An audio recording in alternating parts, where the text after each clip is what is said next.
right, welcome everybody to another exciting episode of Under the Dome. We're a day late. My fault. I had technical problems for the show, and I didn't realize it till I was trying to set up the show yesterday.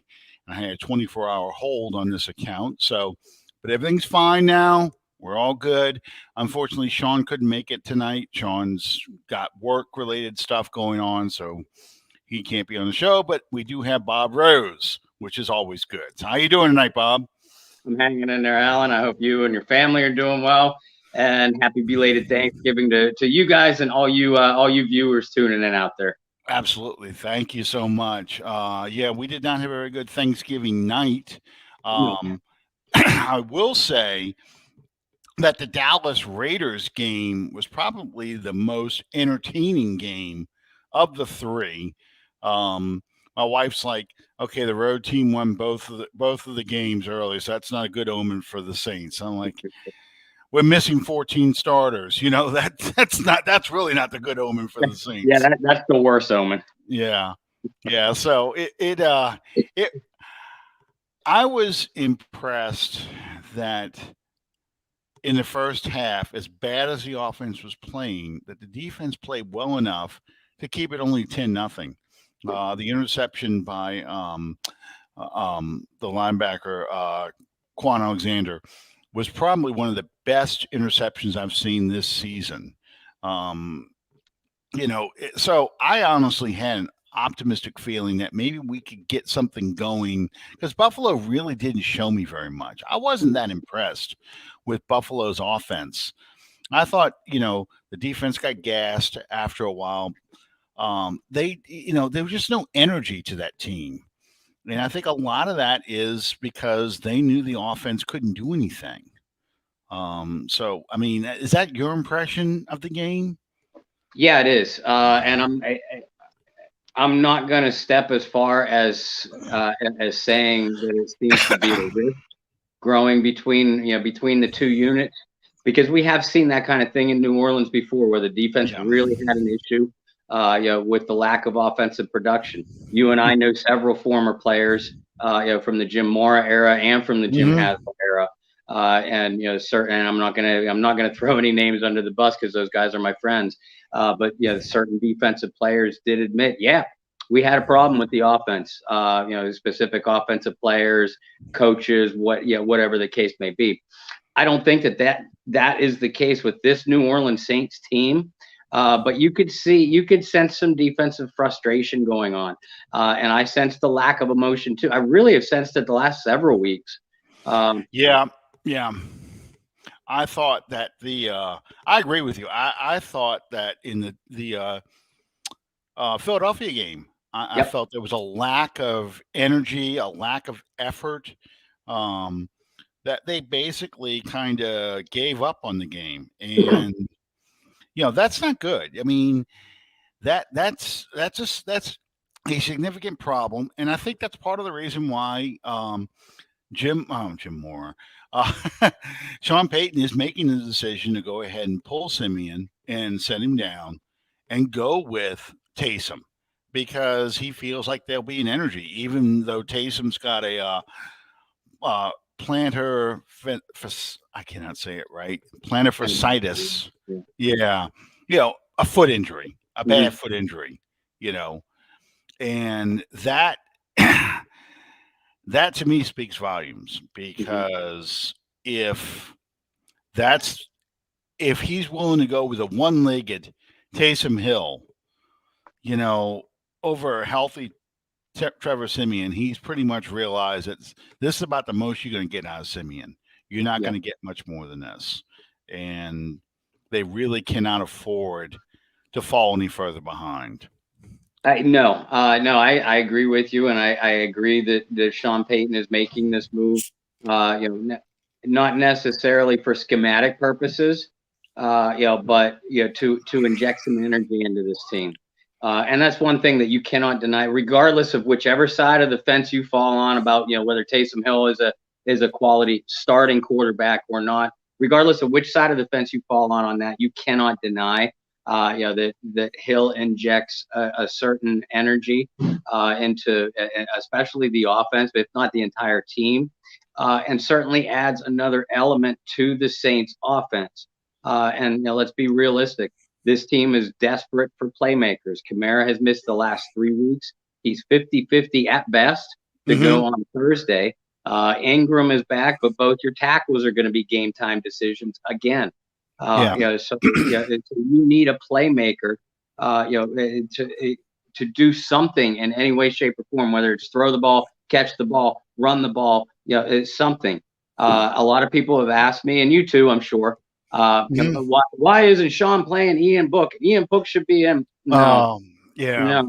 I said, and I got asked often, right after the draft and over the off season, people would ask me, or I'd be interviewed, and do you see Ian Book playing a role in this season at all? And my answer was always the same. I said, if Ian Book sees the field for any significant action, that is a sure sign that the Saints season has turned to disaster. And we haven't gotten there yet. We're close, but there is no this team, believe it or not, is still very much alive for a playoff berth. They are one of about, I think, 5 teams, with 5, 6, or 7 losses, maybe even more. Now the problem is, a few of those teams are the Giants, Saints lost to, Panthers, Saints lost to, Falcons, Saints lost to, and Eagles, Saints lost to. So it's literally do or die time. If you're going to make any kind of realistic playoff push, you have to beat the Dallas Cowboys. Yeah. I mean, I agree. I agree totally. And this is not a good matchup for the Saints right now. If they were fully healthy, I like the matchup because I feel that the Cowboys find ways to lose. Yeah. They make a lot of mistakes to find a way to lose. I do feel that this Saints team is still one-handed, and that hand is injured. We've talked over and over again about the receiving core and how bad it is. But if you can't run the football and you have trouble, your offensive line now has trouble opening up holes for any kind of running back. It's just hard to get first downs. And that's the reality of this team. It's so hard for them to get any first downs. And you can't win that way. And that's what we're seeing. And I don't know if Taysom's going to be able to run. If Taysom can run, he can work his way through this and run. Maybe they'll get something out of this because he's a tough runner. But as far as Ian Book, he's not ready. He's not physically strong enough. You think Taysom can't throw the deep ball? Wait till you see Ian Book try and throw the deep ball. His footwork is terrible. His arm, he has an elongated passing motion. So, you're looking at a guy who he needs work. He needs a season at least to develop into a competent quarterback. There's a reason why he's a 4th round pick. This is not a 1st round pick. And people feel like, well, how do we know this unless we see him? We don't need to have 70,000 fans witness how bad this guy is right now, only to say, well, you know what? Cut him too. He can't play cutting because that's exactly what people will say. They're going to want to cut him, and it's not fair to him. You think this guy could be successful with this talent level, with these handicaps, and then you add on the fact he's a rookie. He needs to go through an NFL training program. He needs to go through a season where he can take in the verbiage and understand what's being said and call the plays properly. And then he needs to work on his mechanics. That's a recipe for disaster. It's not fair to the kid. It really isn't. And this is usually what happens to teams when they lose a starting quarterback. This is what happens. Your season just unravels. And, the 91 Eagles, we played them. We played, they had a super defense. That was the last year that Jerome Brown was on that team. That was his name, right? Jerome Brown, Yeah. the defensive tackle who died from Yeah. Miami. Okay. Reggie White, Seth Joyner. That was Eric Allen, Andre Clyde Simmons. Waters. We could Yeah, go that on. Yeah. Clyde Simmons. That was one of the that's Buddy Ryan's 46 defense. That was one of Buddy's best teams. Randall Cunningham blows his knee out first game against the Packers. Now they're starting Brad Gables and Pat Ryan, and you're just going through these junk quarterbacks. When the Saints played him in Week 6 of the '91 season, Brad Gables started. They put he threw like 5 interceptions in the game and had 2 fumbles. He was a rookie. They played Pat Ryan, who was the quarterback that Ken O'Brien replaced in New York with the Jets. And I know right now John Butler's going, how the hell does he remember this stuff? Oh, I remember it very well. Class of '83, Kenny O'Brien. Yeah. But I mean, and not only that, but I have the 1991 season. I've got all the highlights from ESPN Primetime. That was the first year I started recording them, and that was a fun year. Chris Berman talking about the team and it was like that, and they were winning. So it was a fun year. So I've watched those highlights over the past 30 years a few 100,000 times. I mean, that just has, so that's how I know it. But yeah, it's so when you think about when Aaron Rodgers went out, and you saw what happened with Green Bay, not only this year but a couple years ago. Yeah. Look at Seattle. Yeah, this year. Yeah. When a starting quarterback goes out, there's a reason why a guy's a backup. He can fill in. He can come in off the bench, do some things for you. He can play for a couple of games while your starter's recovering. But the longer he's out there, the more you see he is a liability as a starter. This is why you are a backup. Everybody wants a Wally Pipp. Everybody wants to have, and for those of you who don't know that, that's Lou Gehrig replacing Wally Pipp. Lou Gehrig comes in because Wally Pipp was injured. We'll say it for the current generation. Everybody wants a Tom Brady that comes in and replaces an injured Drew Bledsoe. That is rare. Winning 5 games with Teddy Bridgewater is rare. So I'm not upset about. I mean, I'm disappointed, but I'm not upset that the Saints are playing so badly with the quarterback liability. It just doesn't happen. 76 Saints. That's not who I have playing in the background. That's a 71 Saints behind me. That is the only time the Saints beat the Cowboys in the 1970s, by the way. Archie Manning was a rookie that year, played in Tulane Stadium. Part of the reason why the Saints won because Tom Landry couldn't decide on a starting quarterback. So the first half, he's got Craig Morton in there. Second half, he puts Roger Staubach in. Craig Morton gets 0 points. Roger Staubach gets 17.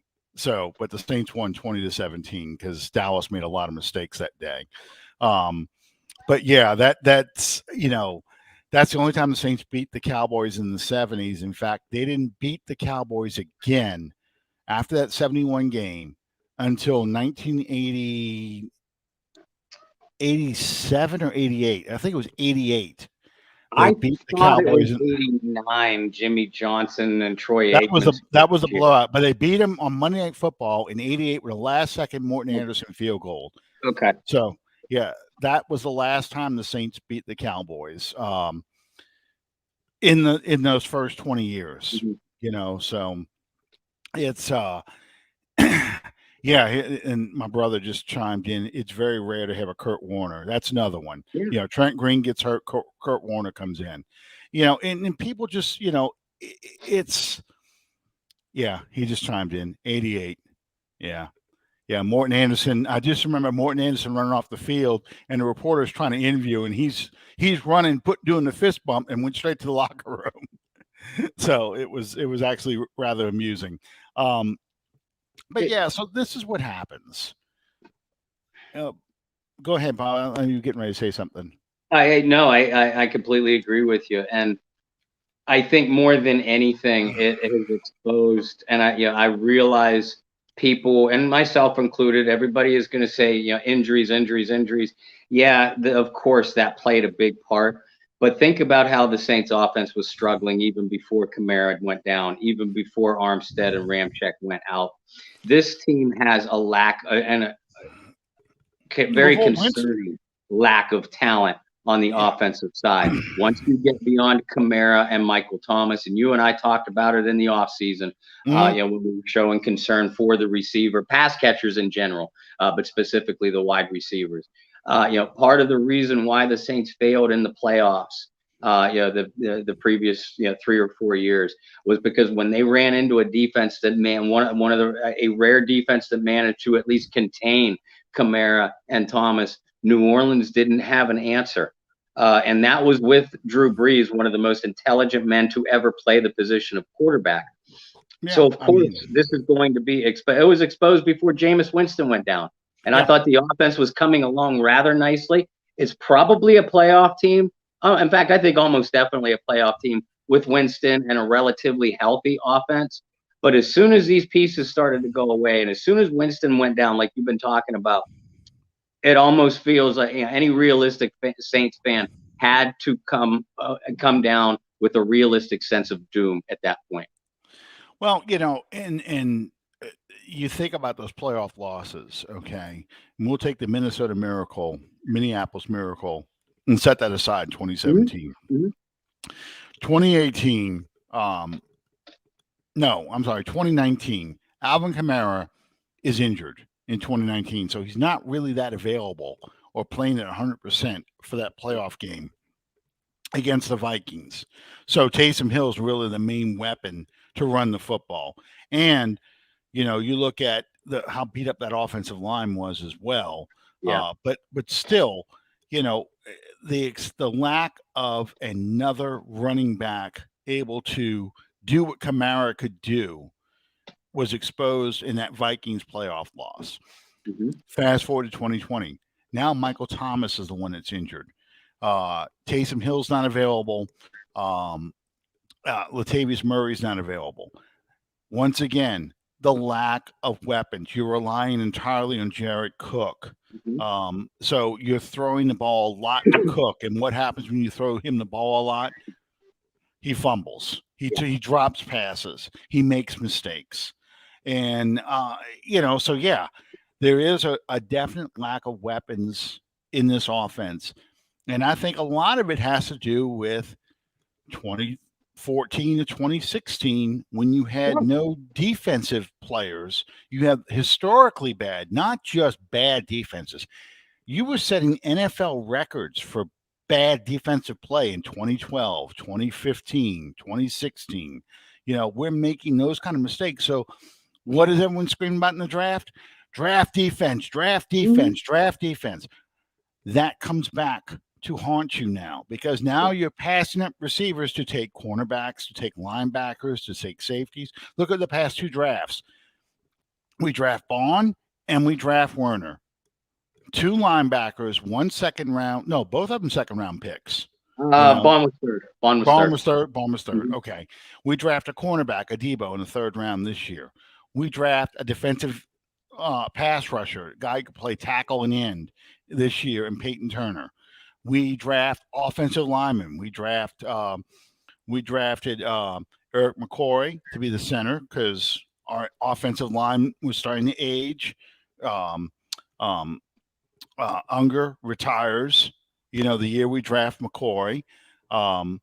We draft Ruiz last year in the 1st round because Larry Warford, who is now out of the NFL, because he was showing signs of age. So, you want to draft receivers, you want to draft more weapons, but you're also so hyper-focused on, we got to fix our offensive line. We got to fix our defensive line. We got to fix our defense. We got to get secondary players. We have an aging roster. The receivers are coming. So, it's all those things that are coming into play. But you cannot survive year after year after year on undrafted free agents as your receivers. At some point you have to make a move. Yes, you did a 1-year rental on Sanders. Yes, you brought Ted Ginn, got the full Ted Ginn experience with great receiver injured, bad. I mean, he had the full range. But at some point, you needed to make a move, either in free agency or a trade, to get a second receiver.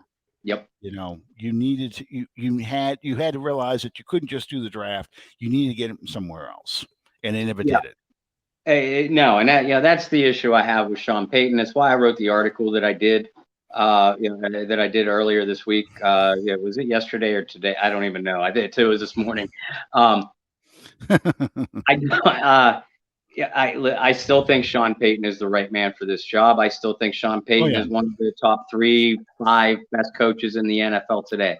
There's zero question in my mind about either one of those things. What I hold Sean Payton responsible for is the blatant, stubborn, arrogant ignoring of the wide receiver position. And you look back through his history.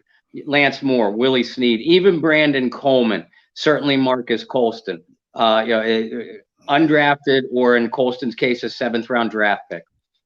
But that also exhibited and truly highlighted the rare ability of Drew Brees to make an a bad receiver average, good, great, and great elite. As Brees' skills waned, and we just touched on that with the playoff losses, Brees was no longer even close to the quarterback that he was. That's how that offense got exposed, because you no longer had success with the undrafted guys. Deontay Harris has been great, and I love Deontay. I like Marquez Callaway very much as a player too. But those two men have proven, if nothing else, that they're good complementary parts at best. And it's hard to fault the Saints draft picks over the last 5 or 6 years. They have built one of the most talented cores in the NFL up until this season. And you mentioned the last 3 drafts. It's hard to go wrong. It's hard to argue with the draft pick of Eric McCoy, in hindsight or otherwise. McCoy is arguably their most consistent lineman this year. I get the logic behind Peyton Turner, and I get the logic behind Cesar Ruiz. But here's my thing about it. And we can rehash the receivers they passed on in the draft the last 3 years if you want. It doesn't matter. You can look it up too. A guy like Ruiz, who has been a colossal disappointment this year. Again, you look back in Sean Payton's history, Jari Evans, probably the best guard in New Orleans Saints history, was a 4th round pick.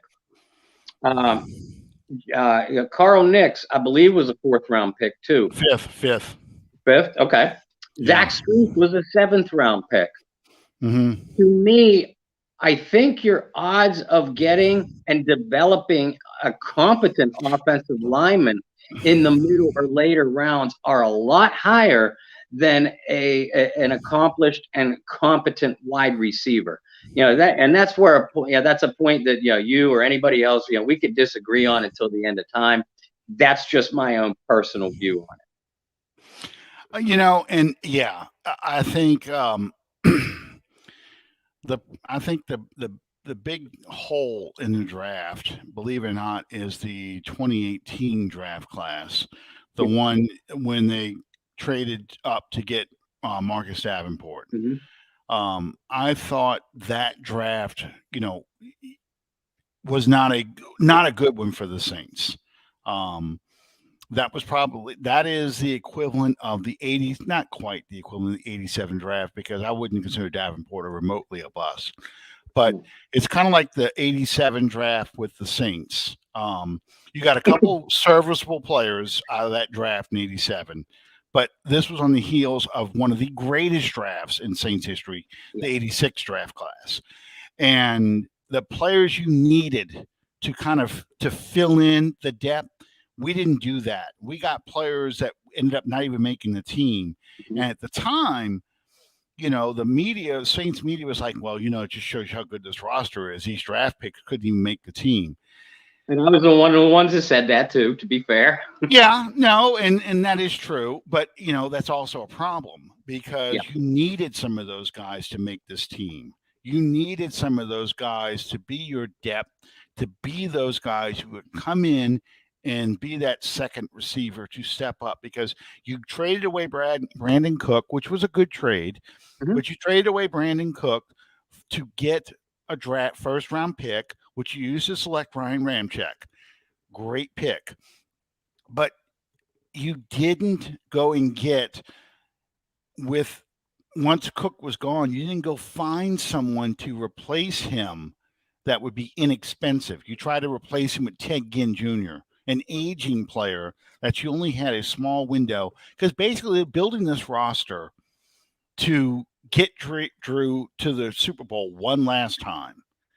And everything was directed, free agency and the draft was directed to reinforce that roster, not to consider that this team, how this team was going to progress post Drew Brees. Right. COVID coming into play, that ruins the salary cap. That's why you had to cut so much of your salary cap. A lot of your veteran starters. So, that hurts as well. Because now when your players are injured, you're relying on a guy like a Marcus Callaway instead of an Emmanuel Sanders to step up and be your number one receiver. You have to let Jared Cook go and rely on Adam Trautman. You're not replacing Trautman with another veteran tight end that probably could do some of the things that Cook did for you. So, yeah, it's all those things. Absolutely. And Calvin, of course, chiming in. And he's right. Callaway and Harris both be a great third option on majority of teams, because that's why they both went undrafted. They're not the primary. They're not primary guys. Harris has the speed, but he lacks the size. Callaway's got the size, but he's inconsistent catching the ball. He can get pushed around out there. He's not a proficient route runner. So that's the issue. That's what it boils down to. So now look at last week. Who were relying on running the ball? Tony Jones Jr. coming off of IR. And we're relying on a guy, Ty Montgomery, we were converting to receiver, has played running back, but he had a 100-yard game last year, but he also had Drew Brees under center when he did that. And you had a healthy offensive line when he did that. These are guys that they're not a ball carrier, and that's where you're missing that veteran that could probably come in and do some stuff for you. Now, I'm not talking about a Todd Gurley or someone like that. I'm not saying that. I'm talking more like he's not much of a threat other than running the football. But the guy who just got let go, he was with the Broncos last year. Philip Lindsay. Philip Lindsay. Yeah, you could afford to have a Philip Lindsay on your roster in that case instead of playing a Tony Jones, because you've got the salary cap space. You could sign a guy like that. You look at the 2010 Saints. When we had so many injuries in 2010, you're bringing in Liddell Betts, to come in and play for you. You bring in Julius Jones. You're bringing in those kind of running backs. That's what you would be doing right now. Instead, we're relying on undrafted free agents to do these things. Right. And and one of the ways, if they would have, and you mentioned the 2018 draft, ironically, that's been the only draft since 2016 when they drafted Michael Thomas that the team it's the only draft since 2016 that the Saints has selected a wide receiver in the first 5 rounds. And that was Traquan Smith. One of the points that I took from what you just said, and I completely agree. The salary cap issues that faced the Saints last year and will face the Saints again next year to a lesser extent. They still would have faced them, but you wouldn't have the talent gap at wide receiver that you do. You wouldn't have releasing an Emmanuel Sanders wouldn't have stung as badly if you would have added and developed a wide receiver in the draft. Absolutely. And you think about, I have to chuckle because I was reading Saints Twitter, and yes, we've talked about the receivers, all off season. But I kind of laugh because what was the theme, the drumbeat during the draft, leading up to that draft? We need a cornerback, cornerback, Yeah. cornerback, and everybody's running into the cornerback. I liked Newsom, and a lot of people liked. Shoot, I'm drawing a blank on the damn cornerbacks right now. Fairly, a lot of people were high on Fairley Yeah, from Big Ten. fairly, yes. Of course, Asante Samuel, but it was another one that was the son of a player, a former player that everyone liked, and I can't think of his name. Molden, Elijah Molden. No, not Molden, because that brings up too many bad memories from 2006. Yeah, right. Obviously everybody wanted the team to trade up for J.C. Horn. Maybe that's it. J.C. Horn. That's who I was thinking of. J.C. Horn, who of course is out with a knee injury. Right. But yeah, the J.C. Horn. That was the player I was thinking about. Everybody wanted. Joe Horn's kid, and yeah. So I mean, receiver was an issue. People wanted to get a receiver, but that was what everybody was focused on because we lost Jackrabbit. And when we finally got a Debo in the third round, people were like, oh, we should have got a cornerback earlier. When in the second round when we took Warner, people were mad. Again, no cornerback. And then once they got a Debo in the third round, then everybody's like, okay, now we get a receiver in the fourth round. Let's go. Let's get a receiver. And it's funny, how people think, what they think that their big priority is, and what's the one issue we haven't had much problem with is cornerback. Adebo's played well when he's been out. Roby's played well, made a great trade for him. Yeah. We've been lucky that, the hammer didn't come down on Marshawn Lattimore. He's playing like it did, though, the last 2 or 3 weeks, but that's okay. That's what you expect, though. I know. You really, yeah, Calvin, I was screaming receiver, which I knew you were. And there were receivers I liked. But it's I wanted certain receivers too. I mean, I actually argued in favor of Henry Ruggs. I mean, I liked Henry Ruggs a lot coming out of the draft. I thought he would really do well in the Saints offense. I had no idea he would get drunk and kill somebody, but right. that part doesn't come up in the draft scouting report, No. If it does, it's just termed under the general headline off the field issues. Right. I didn't think Chase was going to be available. In fact, I knew he wouldn't be available, but right. And I even had to laugh. Some people thought that the other receiver from Alabama, the one who plays for the Eagles now, who won the Heisman, Javon Smith. Yes, Javon Smith. I knew it was something simple. I wanted to say Javon White, which I knew wasn't right. But yeah, Javon Smith. People say he was too thin to be a number one receiver, and I'm like, it doesn't matter. You're not going to hit him because he's incredibly fast. Yeah. Smith and Waddle was another one I liked. Yeah, and unfortunately, I don't even know where Waddle went. I know he went, but I don't remember what happened to him. He's in Miami. He was injured. Just got activated this past week or the week before. I got you. That's right. That is right. He caught a touchdown pass because that was the thing. That was the theme. The first half of the first round in that draft. You were connecting teammates again. Chase went to Cincinnati to play with Burrow again, and Waddle went to Miami to play with Tua again. Yep. And the ironic thing is Miami can't wait to jettison Tua, right? Which is kind of strange because Tua's not playing badly. No, he really isn't. I mean, he struggled something early in the season, but you can kind of see he's getting to that groove. He's in his second year. He's getting more playing time. Mm-hmm. He is starting to take that step, but they're so obsessed with they want the finished product. They want to win now. Yep. And it's funny. My thing is, if I'm Miami now, I'm like, you know what? I really don't want to take Watson. I'm not going to trade for Watson because I don't know what's going to happen with him.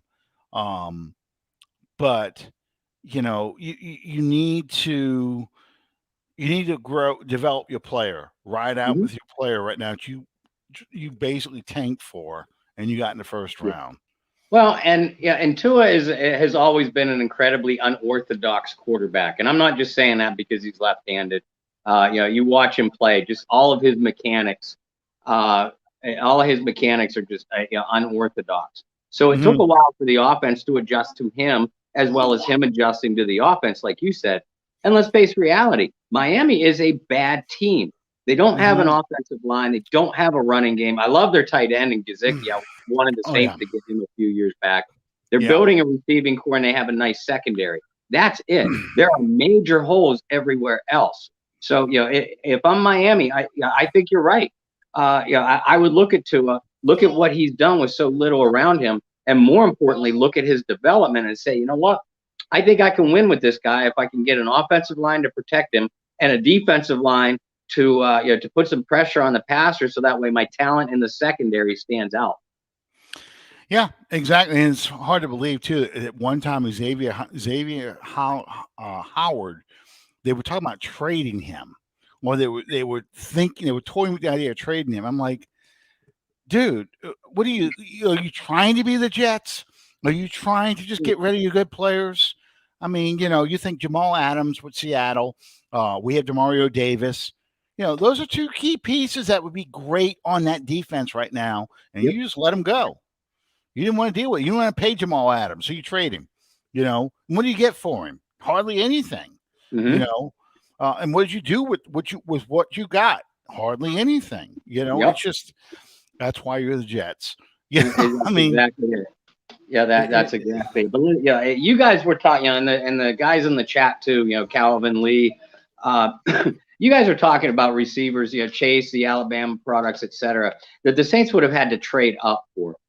Just the names that were available if they, by sitting pat on the board. This year, Elijah Moore, Rondale Moore, who are not mhm. their primary receivers, but based off of the numbers they've had, they'd be the leading receiver on the Saints right now.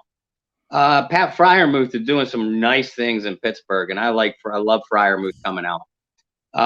Terrace Marshall, for all you LSU fans, I'll throw you your bone out there. Terrace Marshall has not had pretty stats, but he looks like a polished receiver. In 2020, when you took Ruiz, Brandon Ayuk was still on the board. Yeah, T. Higgins was still on the board, who would be the leading receiver for the Saints right now. I like T a lot. I was Me too. upset we didn't get T. And a guy I love, Michael Pittman Jr., who Yeah, who by himself has more receptions and yards than the top three Saints wideouts combined so far this year. 2019, when McCoy, when you drafted McCoy, and again, I'm not going to argue with the McCoy pick. I'm definitely not going to argue with the Chauncey Gardner-Johnson pick in the fourth round at 105. But in the interim, you had these receivers sitting there: DK Metcalf, Irv hmm Smith Jr. at tight end, Terry McLaurin at pick number 76 of the third round.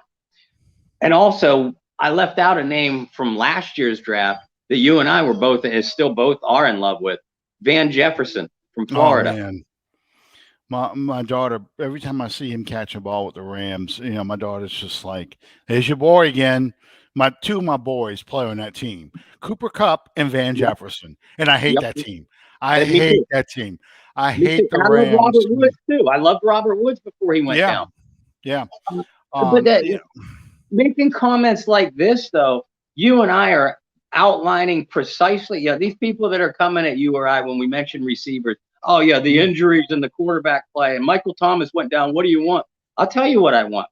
I want to have the type of receiving core that could still thrive when Robert Woods goes down.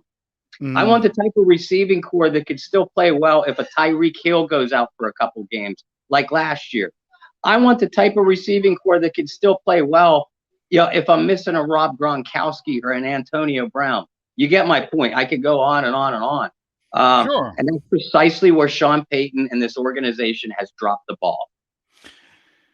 Yes. I was just looking at the draft because there was one other guy, and Calvin and I talked a lot about him. Of course, I like Najee Harris when he was coming, but he Yep. was he got picked, and I expect him to get picked by the Steelers. But before the Saints could get him, Kadarius Toney goes to the Giants. There he is at 28. We pick. We of course pick at. I'm sorry, not 28. 23. No, 23. 20. Where is he? We thought he went 25, but he's somewhere in that range. Yeah, I lost my spot here. He went at he went at 20, and the Saints picked at 28. The Rashad Bateman, who was somebody else I liked, went right in front of us. Yeah. The Browns traded up to take Newsome, and I thought Newsome was going to actually slide to that area, but I did too. Yeah, I did too. I threw shit at the TV when threw stuff at the TV when that happened. I was gonna say, were you in the bathroom when you saw that? What year is it highlighted on TV now, Mr. Allen? Okay, this is now the 78 Saints just finished. This is it looks like 14 or 15 with the little collar around the jersey. Yeah, I think that's 14. That's the 41st downs, 49-17, week 10. Yeah, that's 14. And that's when the Saints got 40 first downs. Yeah. And this one here is 2006. 2006. That's the game, the 2006 season. This Cowboys game is the game I'm like, okay, we're going to do something in the playoffs. We're going to make some noise in the playoffs because that was the year Dallas was, and this is the first year Tony Romo took over. Yeah. Because they benched Bledsoe. And, Peyton wanted Bledsoe, wanted Romo because he was, of course, Eastern Illinois, just like Peyton. Peyton had been working with him. And he already got a couple players and some coaches from Dallas. And he wanted Romo. And Parcells told him, no, you're not getting Romo too. You're not getting him. You got some coaches. You got, we gave you Shanley. You're not getting Romo. And that helped fuel the decision to go ahead and go after Drew Brees, which is amazing if you think about it. What would the Saints have been like if they would have gotten Tony Romo? So it's one of those what if things because I had in my head in 2006 for that draft class that we were going to go ahead and draft the Matt Leinart, the USC quarterback. I kept looking. The more I looked at it, I'm like, okay, we got to get a quarterback. We're not going with Aaron Brooks. I think one of the McCown brothers, Cade McCown, was somebody the Saints were thinking about before they really went after Drew. Peyton wanted to get Romo, so there was all kinds of discussions about what they were going to do.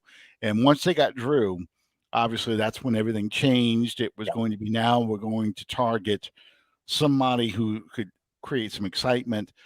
And Reggie Bush became the primary pick. Well, right, yeah. What did Sean do? He gave his quarterback a weapon. Yeah.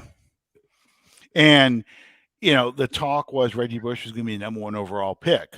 And of course the Texans go ahead and take I just drew a blank on his name now. The defensive end. There we go, Mario Williams. And it's funny, I can remember players from the 80s. Off the top of my head, I can just rattle them all off. But when it comes to current players, I'm like, oh shoot, what was this dude's name? What was that dude's name? But yeah, folks, the next time I come down to New Orleans, Alan and I always get together, and our wives, Debbie and Lauren. The girls, and they'll chime in too, but they just like to sit back and watch Alan and I talk football history, not current, nothing current. No, and just watch the game. So the next time I come down to New Orleans, again, like I always do for you folks, I'm going to tell you that I'm coming, and then I'm going to tell you where Alan and I are going to meet, and we're going to put on a football history clinic. All questions, and we'll come with microphones and everything else, and maybe a giveaway prize. You know what it is, and this is the truth. Free agency really kind of screwed me up Same. because when I was a kid and when you were a kid, it was the same players Hmm. playing their entire career with the franchise. Yeah, They and if may a make a trade trade. happened, it was blockbuster, and you'd remember it. Yes, yes. So you saw number 39 for the Miami Dolphins. You knew that was Larry Zonker. That was not somebody else wearing 39. Larry Zonker was wearing 39, or 12 was Bob Greasy. Hmm. 11 for the Rams, Pat Hayden. I can remember all these things. 32 for the Steelers. That's Franco Harris. There's no question who these guys were. And then you can remember other players because, like for the Saints, 58, Joe Fettersfield. That's what he wore. That's who he was. So, when I saw another player wear somebody else's number, I'm like when Tyrone Young wore 89, I'm like, well, that's Wes Chandler's number with the Saints, Right. It's And I like, still think yeah, that way. yeah. It's like that's their number. You can't take that number 42. That's Chuck Muncie. I mean that it just pops right in my head because those are the guys I remember the most wearing those jersey numbers. Hmm. So with free agency, you got players changing teams all the time. You got, players changing numbers. So I Yeah. don't associate numbers with jerseys or with names anymore. So it's harder for me to remember that stuff. And it's funny, you know. So yeah, that's why it's so easy for me to remember the history of old players and what teams they came from because they didn't move around much. If a guy changed teams several times, I'm going to remember him from the team he played with the most. Yeah. Now it's funny. I'm in two football groups. I'm in three of them actually. 60 to 69 NFL, 70 to 79 NFL, and 80 to 89. And I have to pay attention, pretty close attention, although I catch it pretty quick. Somebody put a picture of Craig Morton as a Bronco up. And I have to look back and see the 70s Dolphins. Yeah, this is 70s Dolphins. Look at the way what you call it looks like. Mile High Stadium looks in. That's Yeah. clearly 70s. But I'm like, is that John Elway? No, that's not John Elway. Different colors. It doesn't look right. The number is different. It's a stitched number instead of a Hmm. silk screen number. So that kind of stuff catches my eye. But And I'm the same way. When someone will mention a name or a number, I'll quickly rattle out the name or the number that corresponds with that, where the guy went to college, and like 3 or 4 facts, about his NFL career, including not just statistics, but like stuff that a normal person, and I admit I'm not normal, stuff that a no. normal person wouldn't know. And I know you do the same thing. That's what drives our wives crazy because that's the type of conversations that we have. Well, because like let's look at Dallas for example. Okay, Dallas in the 70s was always on at 3 o'clock. Mm-hmm. Always, you had the Dallas Cowboys on in the afternoon because they knew most of America wanted to watch the Cowboys play, and there was going to be a hell of a game. Even if the Cowboys were dominant, they were not the kind of dominant team that just rolled a team. They let them hang around for a little while. And so Roger Staubach had his great comeback. Mm-hmm. The Redskins were a great example. The Washington Redskins are playing the Cowboys. So, you're watching the Redskins. They're come back. Now they take the lead. And there's 3 minutes left. You done screwed up, son. You gave Staubach too much time. He's going to get you. It's close enough. He's going to get you. So, yeah. So that's that. So you begin to associate, okay, 44, that's Robert Newhouse, Ed Too Tall Jones, Randy White, 54, Drew Pearson, 88, Drew Hill, 80. It's just the numbers all start coming in because I've watched them so many times, and I wasn't even a Cowboys fan. No, you were just, you were, it depended on the market you lived in. And which network had the 4 o'clock game, because back then, folks, you were stuck with whoever you were forced to in whatever market. So if it was the NFC week to have the 4 o'clock game, you saw the Dallas Cowboys. If it was the AFC week, you saw the Oakland and then later Los Angeles Raiders. Yeah, and the Saints were blacked out. Yeah. So the Saints are playing at home. You never saw it. the whole decade of the 70s. Not until 79 you get the first sellout where they got now you can watch a home game. The only time I ever saw the inside of the Superdome on television was the preseason. But you never saw it during the regular season. That's just the reality Mm-hmm. of Saints games. So you got a different game at noon for the NFC if they had a doubleheader. If they didn't have the doubleheader, you didn't get any game Yeah. early. You only got the afternoon game because your home game was playing, so they didn't bother putting one on. So you watched, I don't know, they didn't have infomercials back then. You would see some movie or something would come Mm-hmm. on, or some kind of a bowling event or something like that would be on. Skiing, snow skiing, and then you get your afternoon game. Um, and NBC was the AFC, so you saw Yeah. an AFC game. You saw the AFC new game, so it was one game you could watch. Yep. In fact, when I first got to college, I thought it was pretty cool. You know, Baton Rouge was in the blackout area, so you could see the Saints on KFLY TV 10 in Lafayette, but you could get a different game when the Saints were home on your CBS in Baton Rouge station. So, if Nice. the Saints weren't playing too well, change the channel, just go one over, and I got Channel 9, got a different NFL game. So I thought I was living higher on the hog, man. I got to see 3 games in a day, you know. And today it's everything. But, Yeah. that's what it was like back then. So, but I don't know how we get on this tangents, but it's just funny, we really do. But I watched football all the time as a kid, so you would see the same teams play all the time, and you'd learn who these players were, and you learn their numbers because it was same guys every Yeah. year. Maybe a few draft picks thrown in. The draft wasn't televised, so you didn't know. Yeah. Different era. So that's why I have a hard time remembering current players compared to the old ones. So Bob, let me ask you, what do you think? Let's just pretend like the Saints have a chance to win. No.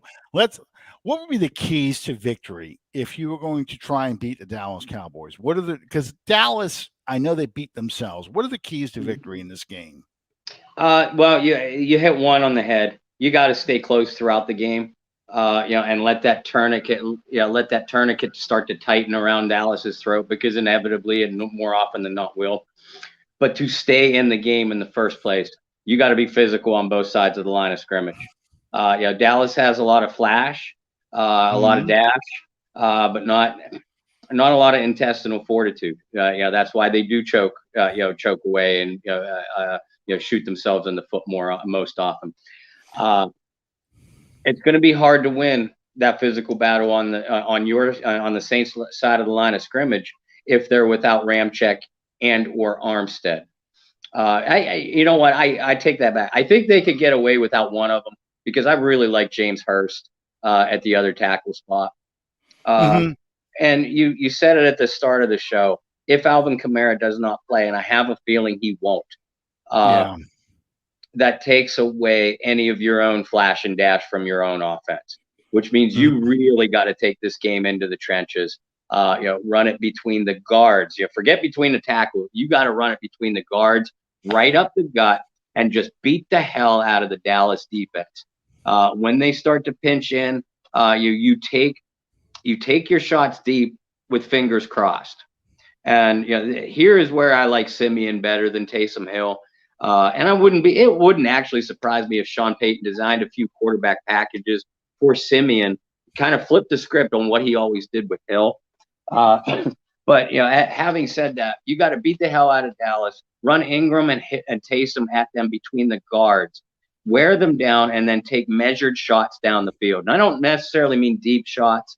I just mean deeper crossers, corner routes, things like that. Things that could give you 20 to 25 yards. You don't need 50 yards a pop. Just get 20, 25, 30 yards a pop. And Dallas is extremely thin at defensive tackle. One of their guys, their starter Tristan Hill, is suspended for this game. because of an on the field incident last Thursday. Without them, they have a rookie defensive tackle, Osa Odigizua from UCLA. Odigizua is a lot like David Onyemata. He's a slimmed down, lighter version of Onyemata, so he's not as strong. In other words, that's the kind of guy that Dallas has on their interior that you can wear down if you stay patient in the running game. But to be able to do so, you have to A, move the ball and stay in the game, and B, get some defensive style. And we'll talk about the defensive side of the ball in a moment. That's my key to the offense. Just old school, beat the hell out of them. Take them to a phone booth and beat the hell out of them.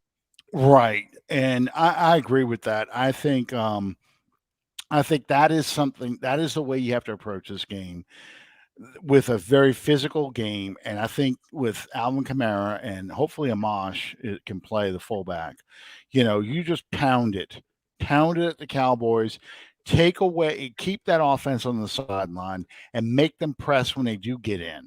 Mm-hmm.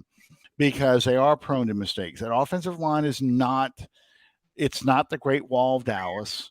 It's not even a great offensive line, period. Yeah. I mean, you saw in that Thanksgiving game, Dak Prescott was getting hit a lot and getting chased around a lot. The Dallas games, he has all year.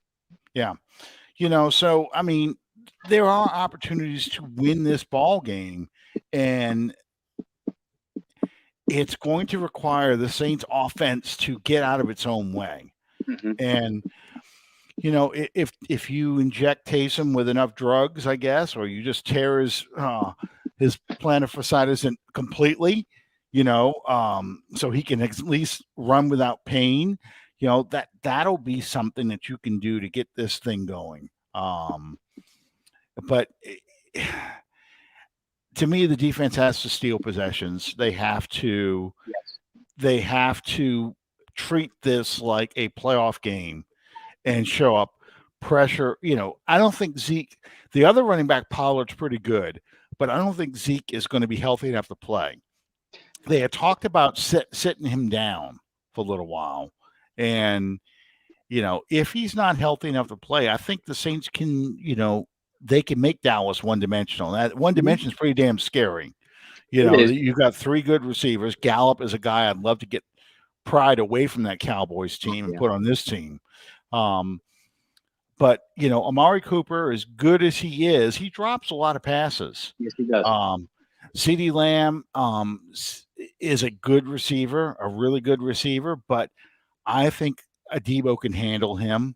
And I think a little safety help over the top, you can do some stuff. But I think that more importantly, we need to have a pass rush.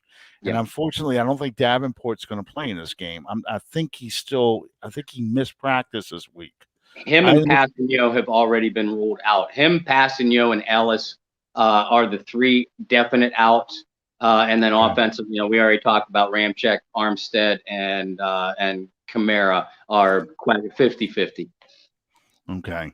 Well, I mean, so it's still not having enough pass rushers is really a challenge. I mean, this is the game that Cam Jordan has to make an appearance. He has to be Onyemata. Yes, an Onyemata. And I don't think Peyton Turner is going to play either. I think Peyton Turner is out. I don't think he's been activated off IR yet. I might be wrong on that. Yeah, and they haven't said anything about CD Deuce, Chauncey Gardner-Johnson, if he's going to get activated off IR or not. I think he could come off this week, but I know that broken toe is a challenge for him. It is, and you said it. I love what you said a minute ago, and I said it in earlier this week too.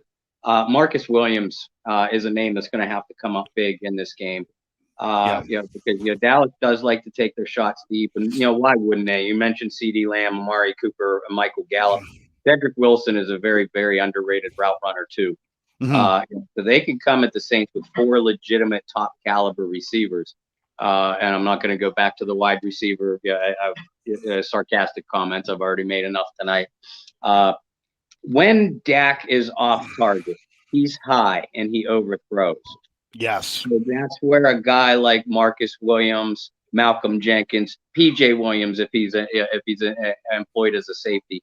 That's where they're going to have to make plays, and they're going to have to be in the proper positioning. And if they are, that's going to allow Adebo, Roby, and Marshawn Lattimore to play more aggressively underneath, be prepared to handle those cross routes and rub routes that have given them so much trouble in the last 3 weeks, especially. I look for a dark horse playmaker for this game for me is Marcus Williams. We already mentioned Jordan and Onyemata, who historically have played very well against Dallas. They're going to need to do so again because you need, Prescott has underrated mobility, but he's not 100% off of that ankle injury from last year. You still notice a limp, when he's walking, and he is just not that kind of, his arm, nothing's wrong with his throwing ability. He's as prolific as they come. But he's not quite back mobility wise yet. So again, if a pass rush gets to him, and he's been susceptible, to sacks along the edge, so look for them to move Onyemata around, and maybe bring Demario Davis or Quan Alexander on interior blitzes to try to pinch that Cowboys pass protection in, leaving Jordan, Onyemata, and Carl Granderson one-on-one on the edge. How about Pete Werner in the tight end for Dallas? It's not Goddard. It's Dalton Schultz. Schultz. That's what it is. I know nothing. I see nothing. Yeah. That's going to be a big matchup. I love Warner's coverage ability. I know you do too. Whether it's Werner, Demario, or Quan, their ability to handle Schultz one-on-one, and for that matter, Pollard and Elliott out of the backfield too as pass receivers, their ability to handle those guys one-on-one is going to be key to how well the Saints secondary can play. Because you don't want to have to use a cornerback or one of your safeties on Schultz, because that leaves you vulnerable to those 3 and 4 wide formations. In case anybody's wondering, that was C.J. Spiller's sole highlight as a Saint right there. Yeah. That was the overtime, one play touchdown. That's from what year was that? That was 15? Yeah, I think it was 2015, because that seems you would normally say, okay, you play a team once every 4 years, so it's pretty easy for me to figure out when we played them. But then with Dallas, it seems like we play them all the time. So, this is 2010. This is Thanksgiving Day, the first Thanksgiving game in Saints history. The infamous strip by famous for us, but infamous for Dallas, strip of Roy Williams by Malcolm Jenkins to get the interception, and that was a special game. My family was not happy with me Thanksgiving because I was pissed off. We were losing to John friggin' Kintner, and I couldn't figure out how this was possible. And once again, that play was just when Jenkins stole. That's the play right there. When Jenkins stole the ball. It was just amazing. Then the Lance Moore touchdown right here. He just hits Lance Moore, and different ball game entirely. Mm-hmm. It was great. It was great. I was much happier Thanksgiving evening. And my parents and my wife were like, "You're such an asshole to watch a Saints game on a holiday with." Yep. What do you think the keys are? What do the Saints need to do we'll say not only win this game, but stay in the playoff race? Well, they got to run. They don't have to quite run the table, but your margin for losses is down to one game, and I wouldn't want it to be the Dallas game. Unfortunately, the game that you could afford to lose now because you're playing for the wild card is the Tampa game. Yep. Because you're not going to catch Tampa to win the division. And the rest of your games are AFC games, non-divisional. You're playing the Jets and the Dolphins. So that doesn't help you in the playoff race. It hurts you because it adds up losses, but so you need to win this game to stay in the playoffs. I know a lot of people are like, I don't want to be in the playoffs. I'm tanking for a draft pick. And this is an argument I had with somebody the other day. statistically, drafting 12th or drafting 17th or 19th, there isn't that big of a difference as far as the quality of players you're getting, depending on how deep the draft is. Yeah. But you're not going to, if you lose all the rest of your games, that doesn't automatically vault you into the top 10.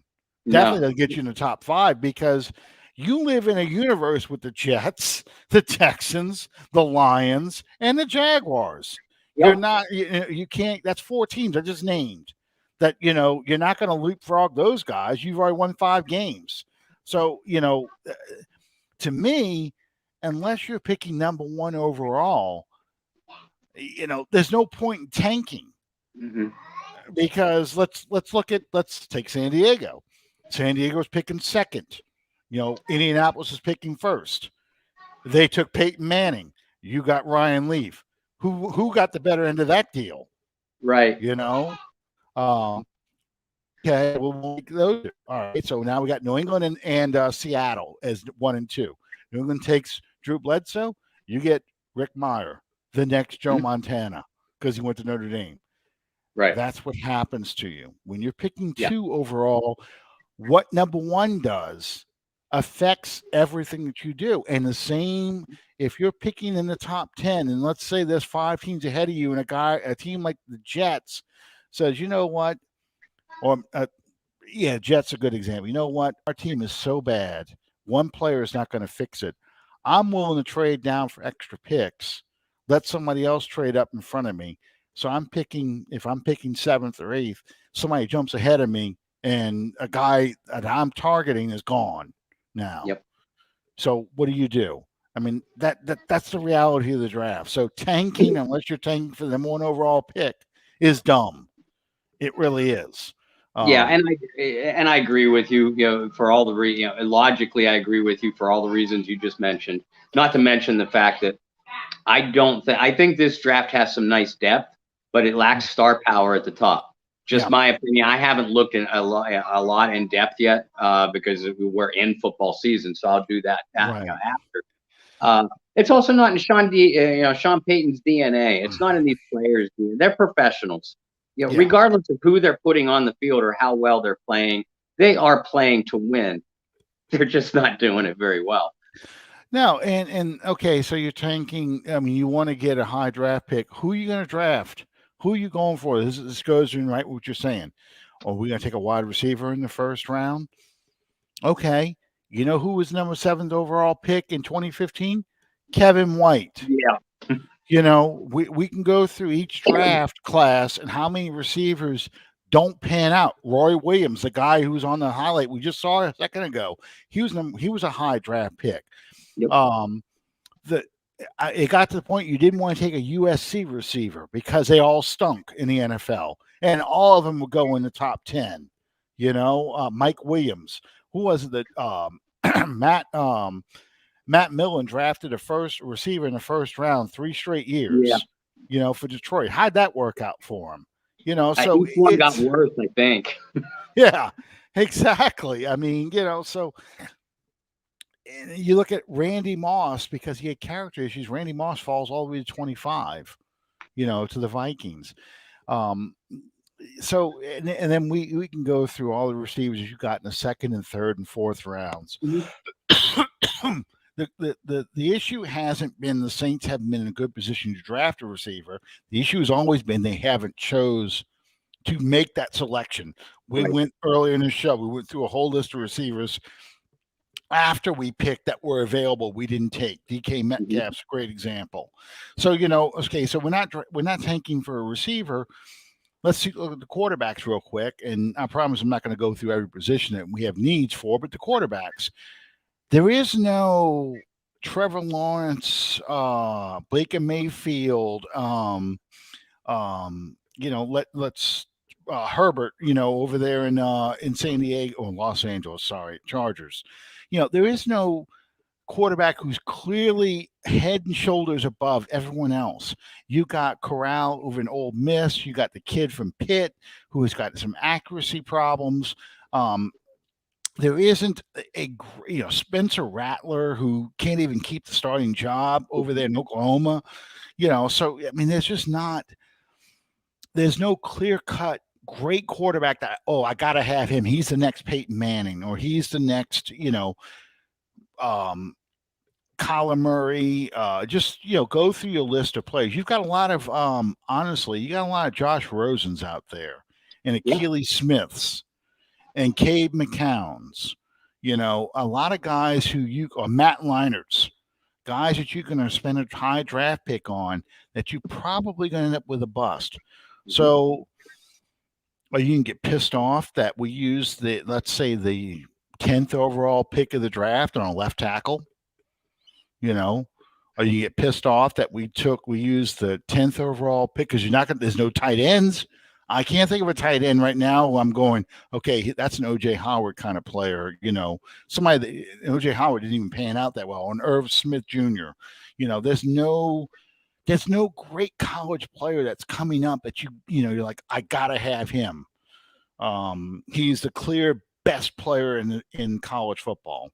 And you can't even look at a position group and say they need if they can get one of the like cornerbacks this past year, wide receivers the year before that. When they didn't draft any. I promise it's the last time I'm going to say that. Yeah. Tonight. I know. Well, yeah. I mean, it's going to keep coming up because it's an obvious weakness. But yeah. That's and I'm just doing a cursory look at the draft class. I mean, clearly juniors influence it. There's probably some better players coming out that are juniors that we're not thinking about. I'm just going off the top of my head, some seniors or guys that are players to watch in a great, in areas of need that the Saints have to have. And honestly, what they'll end up doing is probably drafting an offensive lineman or a defensive tackle, because those are positions of need. If they move Ramczyk to the left tackle slot, you're going to need a right tackle. Yeah. Yeah. Landon Young gave us a half a game with a broken foot he played with. And, are you willing to put him in now as a full-time starter? Or you could move Hurst over there. But I mean, Hurst is a veteran too. Sort of a journeyman, multi-position kind of guy whose better fit is probably at guard. So you do have answers. On your defensive tackles are okay, thin, but okay, as long as Onyemata stays not suspended. That kind of thing.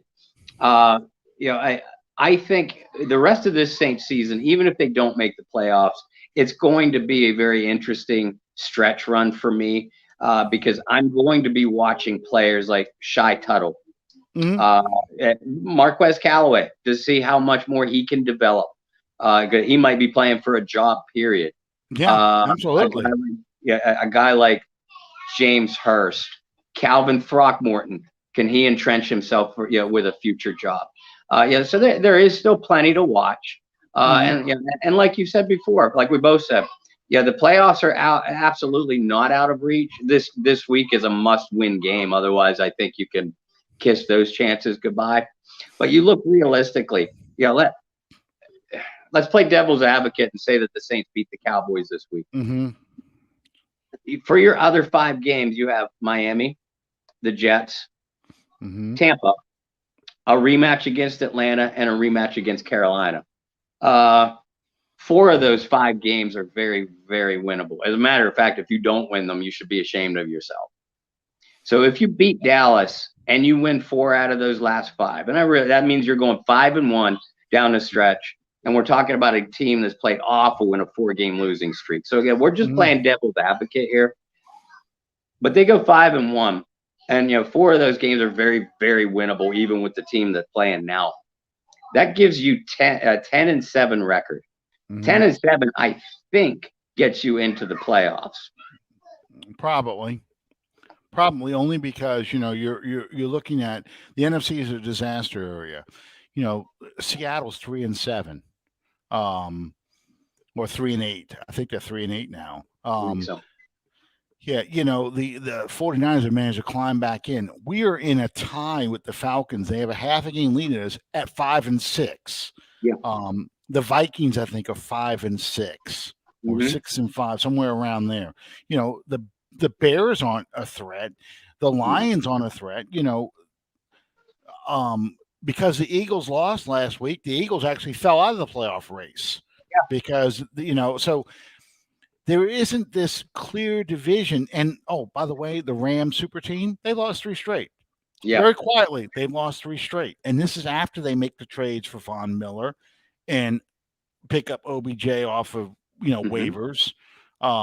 So they've got a lot of problems that have nothing to do with Williams. OBJ and Miller. They've got a lot of team problems. Yeah. The defense isn't holding up like it should. No, even Dallas. Dallas has lost their last 2 and 3 of their last 4. Their only win was against an inept Falcons team. Yeah, exactly.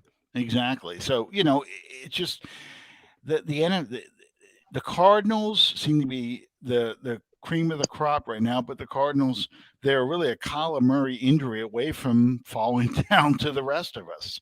Yeah. Because the games that Kyler Murray did not play in, they were terrible. Yeah. So it's an interesting year. The Packers seem to be the number 1 seed right now, but we all know how Green Bay seems to play in the playoffs. You've got Tampa out there. So, I mean, my thing is this franchise has only had 16 winning seasons in its 55-year history. 16 winning seasons. I want a 17th winning season. Yeah. I didn't expect. I was pleasantly surprised by the 5-2 mark. I hate to say this, but Tampa game gave me hope that this team was going to actually make a run. I know in the beginning of the season we all predicted 11-6 based how the team looked on paper, Right. and we didn't anticipate the injuries. But I kind of expected a transition year right now, and I just want that winning season. That matters to me. Mm-hmm. I don't want another this would be a 7-10 season or a 5-12 season. That doesn't appeal to me. I've already lived through that kind of season. I went through that in 1993. The Saints started 5-0. The Pittsburgh Steelers game happens. They completely take the Steelers completely take Jim Mora's team apart, and they were never the same after that. And they limped to a 3-8 record for the rest of the season. So they finished the season 8-8, but it was an ugly 8-8. It was not like other seasons where you felt like, okay, they're just 1 or 2 plays away from being a playoff team. You kind of beat up 3 really bad teams, including a horrible game against the Bengals, the last game of the season when they were really becoming the Bungles. So it's just I want that winning season. That's what I really want. I think these players do too. I mean that means a lot to them. And there is such a thing as carrying momentum into an off season to kind of springboard you and give you something to build on. It doesn't play out that way like it used to before free agency. As we date ourselves yet again. Much of the core of this team will return intact. The Demario Davises, the Marshawn Lattimores, Ramcheks, Camaras, etc. That means something to them. Those players I just mentioned have never experienced a losing season in New Orleans. Right. They still have a lot of pride, and I think, and it has to start this Thursday. I think we're going to see, if nothing else, this team play with pride down the stretch. That was probably the most concerning thing for me last Thursday. Was I felt like they gave up at some point during the game, somewhere in the middle of the third quarter. That's exactly it. Somewhere around the middle of the third quarter, because that last touchdown, it's like they didn't even put any effort in even trying to tackle. It was like a token arm grab, and that was about it. And it was like that wasn't even a great run. It wasn't like I could sit there and say, okay, he was going to get in no matter what you did. No, he was like he started to run and just there was no resistance. They were pretty much mentally checked out, and if we see that kind of performance again, we've got some other problems going on in that Oh, yeah. locker room that would require the team moving on from some key players Yeah. because that means that the leaders are not holding people accountable and they're not responding to the coaches either. And that's a far more significant problem. And I don't want to see that kind of thing. I can accept losing because of injuries. I can accept losing because you know what? You just don't have enough talent on that field because of the players you got. I don't accept a team that's quit and laid down and ready to, and it's got their bags packed. And it's just the first week of December, and they've had their bags packed since mid-November. You know, Yeah. that's not fun. That I've seen those kind of Saints teams before, Yeah. and it makes for miserable football. And that does carry that becomes a mentality, and that does carry over to the next season. Yeah. Um, and because it what do they say? The players go, here we go again, and they stop trying, and that's an ominous sign for a coach like Sean Payton, who's Mhm. been with the Saints for a long time, had a successful rebuild, and it makes it look like, okay, you lost Drew Brees. That was the key to your success. And I don't agree with that. I don't believe that, but that will be the perception about Sean Payton that Drew Brees made you a better coach, which he did, but you were a good coach to begin with, Right. because Sean Payton made Drew Brees a better quarterback. Yeah. You look at you last thing, you look at what's going on with New England right now. There's a reason why Sean Payton wanted Mac Jones. You can see it now. We didn't see Yeah. it so much in Week 4, but you can see the development. And suddenly now, because they were just talking about that too, Bill Belichick. You think about that when Tom Brady was winning the Super Bowl in Tampa, people were saying, "Well, you know what? This is the same Belichick we saw in Cleveland." And look what's happening now. And Belichick is winning 6 in a row, and it's winning his way. Good defense, quarterback making smart plays. So, yeah. Um. All right. So tomorrow night's the game. I hear Will. How you doing, Yeah. Will? You It's want to getting say about hi that on time. camera? You want to hear? What's up, Will? Say hi, Alan. Hi. Hi. Um. You are really heavy.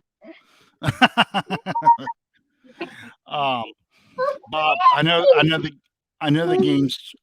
I know the games tomorrow. Um, what do you expect to see out of the injury report tomorrow? Because they've got some people who game time decisions. Who do you think is going to probably play? Get set down. Who do you think is probably going to play tomorrow? I have a feeling we're going to see. I don't think we'll see both tackles, but I have a feeling we're going to see Armstead because he did practice on Monday before sitting out yesterday. And him, Ramczyk, and Kamara were all limited today, which probably means they just had a couple of light reps and sat out the rest of the day. So I expect one tackle. I would be a little bit surprised if Kamara would play. It disappoints me in a way, but I also see it because you look at it this way. If you can get by Dallas, and if you could do so without Kamara, you have a 10-day rest. Kamara should be 100% healthy again for the stretch run. And so, I'd be disappointed to not see Kamara play, but I also don't think it's going to happen. Davenport, Passanio, and Caden Ellis are already ruled out. We might see some Zach Bond at defensive end tomorrow evening. Carl Granderson will probably get the start, but outside of Granderson, they only have Jalen Holmes, at the end, unless they shift, Onyemata out there, which on passing downs, I think they will. And that's about it. We know Taysom Hill is going to get the start. So he's a go, and Mark Ingram is going to be a go too, barring some unusual setback tomorrow afternoon. Yeah, I agree with all that. I think it's going to be primarily an Ingram game, Ingram Taysom Hill kind of game. I think you're going to see Taysom Hill throw a lot of short passes. I don't think you'll see him really try and stretch the field. I think that's where his foot's going to bother him. I think you will see Taysom run a bit, especially when they get Mhm. inside the 20, and run for first downs. So, and like people say all the time, the difference between a good Taysom Hill play and an incredibly stupid call with Taysom Hill is how successful it is. Right. I mean, that's the way it always goes. I'm hoping that that you, to me, the first half is going to dictate how well this game's going to play. Oh How yeah, does this probably in offense? the third quarter. Yeah, how does this offense come out? Do they get down the field? Because I think they've only scored 3 points since Jameis went down in Tampa. They've only scored 3 points in the first quarter, and that they've got to put points on the board. I want Mhm. to see. I want to see a score, a drive for a score. Um, I want to see them convert a 2 point play. They haven't done that since 2018. Um, it's maddening how they have been unable to convert a 2 point play, but it's the kind of the story of the game. That the story of the season. They have not been able to convert 2 point conversions. Um, let's see how the kicker does in his old stadium. Oh, Mayor that's right. Mar. Yeah, because we haven't seen him very much. That's one of the reasons why I've been going so many 2 point plays because we can't Mhm. kick an extra point. You know, do we? We need it. We need to have this kicker make field goals and make extra points. So that's all these things. Yeah, score on the first drive, just like these. Mhm. I think no, we're still in 2019. I've got coming up in a second Cowboys versus Saints from 1989 when they shut them out 28-0.